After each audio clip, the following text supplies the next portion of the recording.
A knock sounded on the door and Gladys poked her head in. "Mr. Dirth, your 2 o'clock is here." Scott turned and strode toward the door, looking over his shoulder. "I'm more than happy to meet you in court. In fact, I prefer it." With that, he swept past Gladys, noted the door to the mechanical room was closed, and walked to the elevator to ride back down. Dirth would prolong this stupid case just to mess with Julie. Shy and kind, she didn't belong in a courtroom. Scott shook his head, his headache increasing in force as he walked across the main floor and outside into the chilly January weather. He'd somehow managed to claim a parking spot just a few yards down against the curb, so he walked to his SUV and leaned against it, waiting. About half an hour later, Millie Frost walked out, still in her cute little uniform. She caught sight of him and shook her head. He gestured toward the passenger side of his car. She lifted her chin and started to walk away. "Millie, I'll make a scene," he said quietly. She halted, turned, then walked around to climb into the passenger seat, ducking down and slamming the car door. He could feel her eye roll but not see it. He slid onto the driver's seat.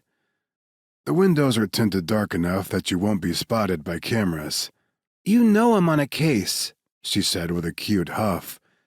"You're a miscreant, Terentson." "That seems to be the general consensus." He started the engine and pulled away from the curb.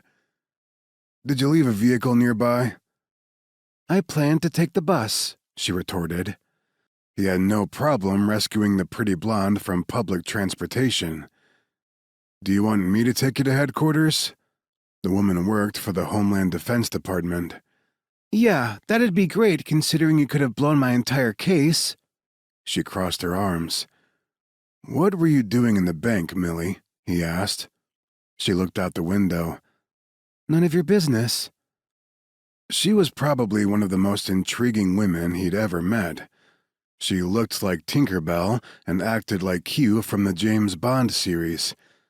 She was the gadget expert at the HDD and more specifically for Angus Force's Deep Ops team, the team that had gotten him shot. But every once in a while he helped them out anyway. "What were you doing in the bank?" he asked again. "I can't tell you that, and you know it. It's an ongoing investigation," she replied. Her captivating, thick blonde hair curled naturally to her shoulders. She barely came up to his, adding to her compelling allure. She was a powerhouse in a very small package. With eyes as blue as pure sapphires and a notably pert nose, she captivated attention. When he leaned close enough, he could see a tiny smattering of freckles across it. He could admit to himself that he'd been intrigued by Millicent Frost from the first time they'd met. She unfortunately did not like lawyers, and he knew that because she had told him so herself.